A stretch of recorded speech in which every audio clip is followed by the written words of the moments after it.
बिस्मिल्लाहिर्रहमानिर्रहीम।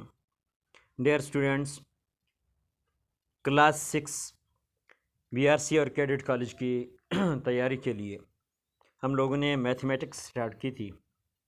एक्सरसाइज 3.1 के question number 1 और क्वेश्चन नंबर 2 हमने पढ़ा।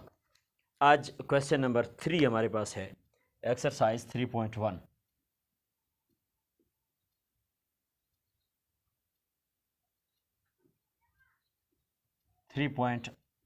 का हमारे पास क्वेश्चन नंबर 3 है। क्वेश्चन नंबर 3 में उसने कहा कि 51 के बाद अगले 10 जुफ्त आदाद लिखें, यानी 51 के बाद नेक्स्ट 10 इवन नंबर हमने लिखने हैं। यानी 51 के बाद इवन नंबर कौन सा आता है, उसके बाद कौन सा आता है, उसके बाद कौन सा आता है, 51 के बाद 10 इवन नंबर आपने। डियर स्टूडेंट्स, सिंपल सी आप बात आपको एक बता दूं। अब इससे आगे जो है वो आपसे ऑड नंबर पूछ रहा है, ताक आदाद। तो अब यहाँ पे हमने इवन नंबर लिखने हैं। कौन से इवन नंबर? 51 के बाद 10। याद रखें आपके पास 0, 2, 4, 6 और 8, ये 5 हिस्से, ये 5 हिस्से अपने इवन नंबर के लिए याद रखने हैं। और 1, 3, 5, 7 और 9, ये 5 हिस्से जो हैं ये अपने ऑड नंबर ताक आदाद के लिए याद रखने हैं। अब आपके पास कोई भी रकम आ जाती है, आपसे अगर ये पूछा जाता है कि ये रकम इवन है या ऑड है, या आपको कोई रकम दे दी जाती है कि इस रकम के बाद के 10 इवन नंबर लिखें या 10 ऑड नंबर लिख लें, या 5 इवन नंबर लिखें या 5 ऑड नंबर लिखें, तो आपको कैसे पता चलेगा कि कौन कौन से नंबर इसमें आएंगे? या अगर कोई रकम दी हुई है, ये इवन है या ऑड है, तो याद रखें अगर आपके पास कोई भी रकम है, फॉर एग्जांपल आपके पास है 485 या 4083 है, 4583 है आपके पास, या मजीद इसे हम रकम को बढ़ा देते हैं, यानी इकाई दाई सैकड़ा हज़ार 10,000 45,837 है, तो रकम को देखकर आप कैसे बता सकते हो कि ये रकम इवन है या ऑड है? यह नंबर जो है ये इवन नंबर है या ऑड नंबर है, जुफ्त अदद है या ताक अदद है? तो आपने ये वंस पर जो है, यूनिट पर जो ये आपका हिस्सा है इकाई पे, इसको आपने देखना है। अगर ये इन 5 में से है तो आपकी ये सारी रकम जो है ये इवन नंबर है, और अगर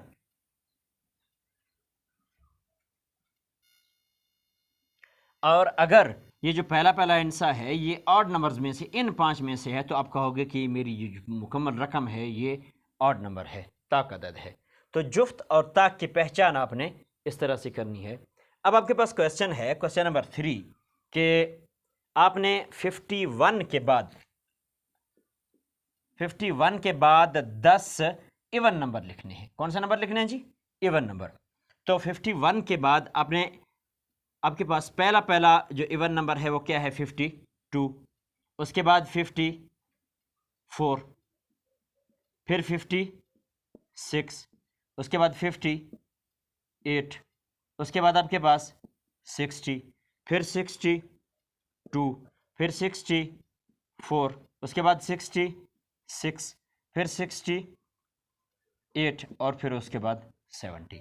1 2 3 4 5 6 7 8 9 10। 51 के बाद 10 जुफ्त आदाद जो है वो 52, 54, 56, 58, 60, 62, 64, 66, 68 और 70 हैं। तो आप देखें इन तमाम नंबर्स में कोई भी नंबर देख लें तो इसका जो इकाई वाला हिस्सा है ना वो इन 5 नंबर्स में से होगा। याद रखें इवन नंबर हम ऐसे आदाद को कहते हैं जो 2 पर मुकम्मल तकसीम होते हैं, जो 2 के टेबल में आते हैं। तो इसलिए याद रखें हमेशा सिर्फ कि ये 0 जो है 0, बाकी तमाम हिस्से जो हैं ये 4 जो हैं ये खुद इवन नंबर हैं, और जिस हिस्से के शुरू में आ जाएं, इकाई वाली जगह पे आ जाएं, तो वो रकम भी इवन नंबर होती है।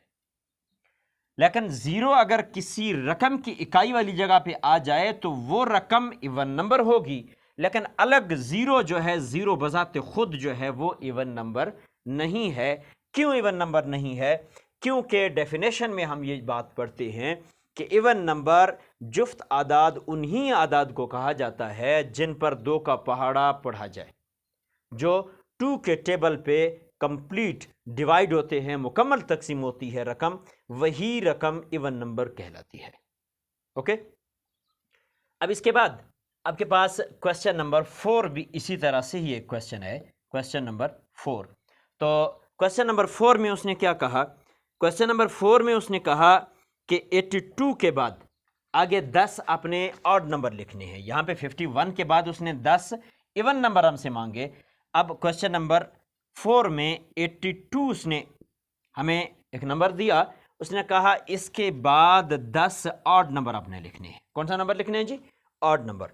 तो 82 के बाद आपके पास सबसे पहला जो ऑड नंबर है वो 83 है।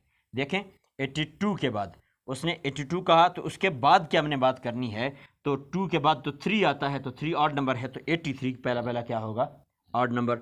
उसके बाद 85 होगा, इन्हीं 5 इंसों में से ही होंगे, इकाई के इंसे पर। फिर उसके बाद 87, फिर 89। अब 89 के बाद 90 अगर हम लिखें तो उसका पहला आंसर 0 आता है, जो कि इवन नंबर बन जाता है।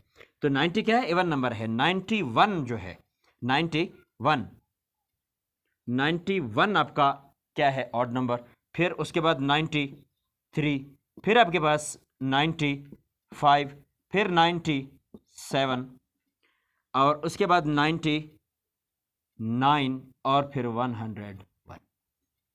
यानी 82 के बाद अगले 10 ताक आदाद कौन से हैं? 83, 85, 87, 89, 91, 93, 95, 97, 99 और 101। ये 10 आदाद जो हैं क्या हैं? ताक अदद हैं 82 के बाद, 82 के बाद।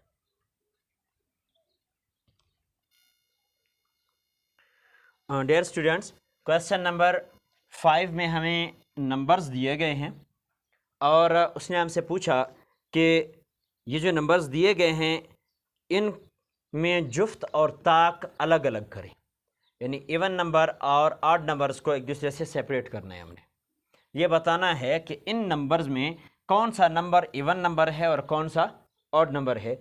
अब क्वेश्चन नंबर 4 में हमने पढ़ लिया कि इवन नंबर क्या होता है, उसकी पहचान क्या होती है, और ऑड नंबर किसे कहते हैं और उसकी पहचान क्या होती है। अब देखें, आपके पास यहाँ पे हम लोग लिख लेते हैं इवन नंबर,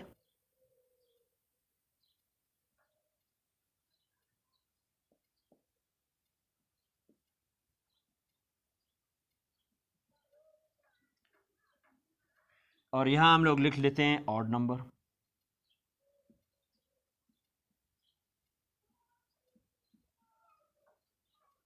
तो अब देखें, 83 क्या है? Odd number. 16 even number. 1 odd number है। 7 ऑड नंबर। 101 ऑड नंबर है। 304 ये आपके पास इवन नंबर। 211 इवन नंबर है। 219 ऑड नंबर। 220 ये आपके पास इवन नंबर है। 33 ये ऑड नंबर है। 37 ये भी ऑड नंबर है। 38 इवन नंबर, और 46 इवन नंबर। 46 के बाद आपके पास 68 इवन नंबर। 67 ये जो है आपका ऑड नंबर है। 70 ये आपके पास even number. 90 even number. 13 odd number है। 597 ऑड नंबर है। 683 ये आपका ऑड नंबर है। 712 ये आपका इवन नंबर है। 811 ये आपका ऑड नंबर, और 811 हो गया। अब उसके बाद है आपके पास 2 क्या है, इवन नंबर, और 24 भी इवन नंबर है, और उसके बाद आपके पास है जी लास्ट नंबर 25, जो कि आपका क्या है, ऑड नंबर। किस तरह से इतने नंबरों में आपको टाइम भी आपने बचाना है, आप कैसे पहचान कर पाएंगे कि भाई किसको हमने इवन नंबर में लिखना है, किसको ऑड में? तो वही क्वेश्चन नंबर 4 और 3 में जो मैंने आपको पहचान बताई, वही पहचान याद रखते हुए, यानी ऐसा नंबर जिसके शुरू में, फिर यहाँ पे मैं ब्रैकेट में लिख रहा हूँ, ये आपके सवाल का हिस्सा नहीं है, ब्रैकेट में लिख रहा हूँ, यानी 0, 2, 4, 6 एंड 8। जिस नंबर का पहला हिस्सा इन 5 नंबर्स में से होगा वो आपका इवन नंबर होगा, उसे आपने इवन नंबर में लिखना है।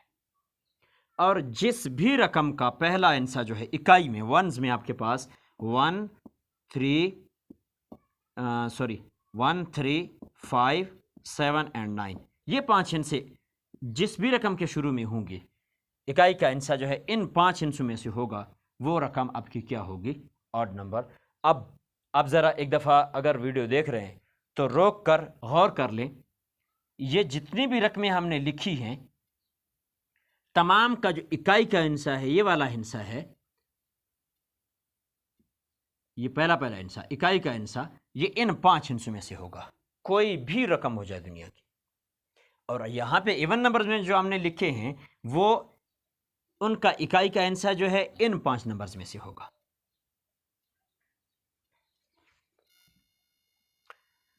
डियर स्टूडेंट्स, इसके बाद आपके पास क्वेश्चन नंबर 6। जिस तरह से क्वेश्चन नंबर 5 में हमने इवन नंबर और ऑड नंबर्स डेटा में दिया गया था, नंबर्स दिए गए थे, उसमें इवन और ऑड को एक दूसरे से सेपरेट करना था। इसी तरह से क्वेश्चन नंबर 6 में आपने मुफरद और मुरक्कब आदाद को एक दूसरे से अलग अलग करना है, यानी प्राइम नंबर और कंपोजिट नंबर्स को आपने एक दूसरे से अलग अलग करना है। ये जो नंबर दिए गए हैं, इनमें आपने बताना है कौन से आदाद जो हैं वो मुफरद आदाद हैं और कौन से आदाद जो हैं वो मुरक्कब आदाद हैं, यानी कौन से प्राइम हैं और कौन से कंपोजिट नंबर्स हैं।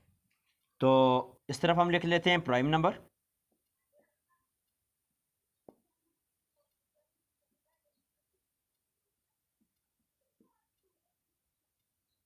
और इधर अब कंपोजिट नंबर।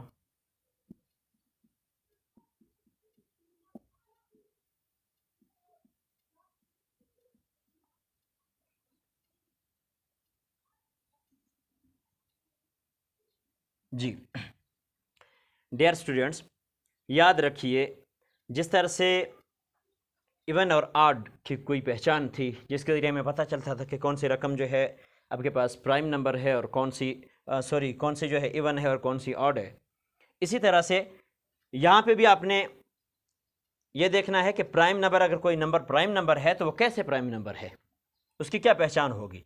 अगर किसी को हम कंपोजिट नंबर कह रहे हैं, मुरक्कब अदद कह रहे हैं, तो कैसे वो कंपोजिट नंबर है। तो याद रखिए कि एक ऐसा अदद जिस पर एक और अपने अलावा और कोई पहाड़ा ना पढ़ा जाए, एक और अपने अलावा किसी नंबर पे डिवाइड ना हो, तो वो नंबर जो है प्राइम नंबर होगा। और अगर कोई रकम किसी एक पहाड़े में भी आती है, टेबल में किसी एक हिस्से पर भी तकसीम होती है, तो फिर वो क्या होगी, कंपोजिट नंबर होगी। अब सबसे पहले आपके पास है 41। 41 एक ऐसा अदद है जो किसी रकम पे एक और अपने अलावा किसी रकम पे भी मुकम्मल तकसीम नहीं होता, किसी भी हिस्से के पहाड़े में नहीं आता, तो इसलिए 41 क्या है, आपका प्राइम नंबर है। अब 45 जो है, 45 अब आप देख लें, अगर आपको वैसे टेबल आता है तो टेबल पढ़ के चेक कर लें, अगर टेबल नहीं आता तो तकसीम कर लें रफ़ अमल में, तो उस तरह से पता चल जाएगा। अब 45 जो है, 3 का टेबल इस पे पढ़ा जाता है, 5 का टेबल इस पे पढ़ा जाता है, 9 का टेबल इस पे पढ़ा जाता है, 15 का टेबल इस पे पढ़ा जाता है। तो ये एक से ज़्यादा रकमों पे ये तो तकसीम हो रहा है। अगर किसी एक रकम पे भी तकसीम होता या किसी एक टेबल में भी आ जाता, तो फिर ये क्या था, कंपोजिट नंबर था। अब देखें 315 R 45, 315 R 45, 5 9 R 45, 9 5 R 45, 15 3 R 45। तो ये 3-4 पहाड़ों में आ जाता, किसी एक पहाड़ी में भी अगर कोई रकम आ जाती है तो वो क्या है, कंपोजिट। अब ये दूसरे पहाड़ों में आ रहा है, इसलिए ये क्या है, 45 कंपोजिट नंबर है, यानी मुरक्कब अदद है। इसी तरह से आपके पास 47 किसी टेबल में नहीं आता, तो ये क्या है, प्राइम नंबर है। 51 जो है ये किस पे, 3 के टेबल पे डिवाइड होता है, 17 के टेबल पे डिवाइड होता है, तो 51 आपका क्या है, कंपोजिट नंबर है। 56 जो है 2 पे डिवाइड होता है, सबसे बड़ी बात कि भी इवन नंबर है ना, 2 पे डिवाइड होगा, तो 2 पे डिवाइड होता है तो वो फिर कंपोजिट नंबर है, किसी एक पे भी होता है तो फिर कंपोजिट नंबर होगा। उसके बाद आपके पास है 57, तो 57 जो है ये आपके पास 3 के टेबल पे डिवाइड होता है। अब किसी एक पहाड़े पे डिवाइड हो रहा है तो फिर क्या है, कंपोजिट नंबर है। 60 डिवाइड होता है तो ये आपका कंपोजिट नंबर है। 61 किसी टेबल पे भी डिवाइड नहीं होता तो ये आपका क्या है, प्राइम नंबर। 63 डिवाइड होता है तो ये क्या है आपके पास, कंपोजिट नंबर। 68 डिवाइड होता है, कंपोजिट नंबर। 70 डिवाइड होता है तो कंपोजिट नंबर। इसी तरह से 81 डिवाइड होता है, 9 9 और 81, तो ये भी क्या है, कंपोजिट नंबर है। 87 3 पे डिवाइड होता है तो ये भी क्या है, कंपोजिट नंबर। 89 किसी पे डिवाइड नहीं होता तो 89 जो है ये आपका क्या है, प्राइम नंबर है। 91 किसी पे डिवाइड नहीं होता तो 91 क्या है आपका, प्राइम नंबर। डियर स्टूडेंट्स, इसके अलावा इनकी प्राइम नंबर और कंपोजिट नंबर्स की ये पहचान भी होती है कि कोई ऐसी रकम जिसके सिर्फ 2 फैक्टर्स हों, इसे पिछली मश्क में हमने पिछले क्वेश्चन नंबर 1, इसी एक्सरसाइज के क्वेश्चन नंबर 1 और 2 में हमने फैक्टर्स के मुतालिक पढ़ा। पहले मैंने आपसे मतलब बताया कि भी इस चैप्टर में हमने फैक्टर्स और मल्टीपल्स के मुतालिक जो है पढ़ना है इसमें। तो कोई ऐसी रकम जिसके सिर्फ 2 फैक्टर्स हों वो रकम प्राइम नंबर होगी, वो नंबर प्राइम नंबर होगा। और कोई ऐसी रकम जिसके 2 से ज़्यादा फैक्टर्स हों, आद हों, तो वो जो है मुरक्कब नंबर होगा, यानी कंपोजिट नंबर होगा। Thanks for watching my video. और हाँ डियर स्टूडेंट्स, अगर अब तक आपने मेरे चैनल गुलाम यासीन हसन को सब्सक्राइब नहीं किया तो सब्सक्राइब कर लें ताकि मेरी हर नई आने वाली वीडियो का नोटिफिकेशन सबसे पहले आपको मिले।